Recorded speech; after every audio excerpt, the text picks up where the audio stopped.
செல்வி மணமேடையில உட்கார்றாங்க. செல்விய கல்யாணம் பண்ணிக்க போற மாப்பிள்ள கல்யாணத்துக்கு உண்டான ப்ரொசீஜர்லாம் பண்றாரு. சிவபதி தேனுகிட்ட கேக்குறாங்க, தென்னரசு வந்தாச்சாமா?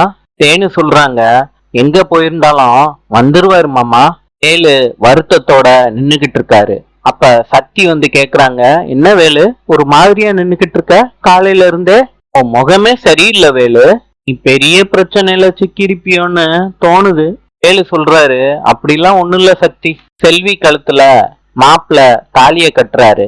எல்லாரும் சந்தோஷமா வாழ்த்துறாங்க செல்விய. தேனு கேக்குறாங்க, வேலு தம்பி அவரு வந்துருவாருன்னு சொன்னீங்க, கல்யாணமே முடிஞ்சிருச்சு, அவர் ஏன் இன்னும் வரல?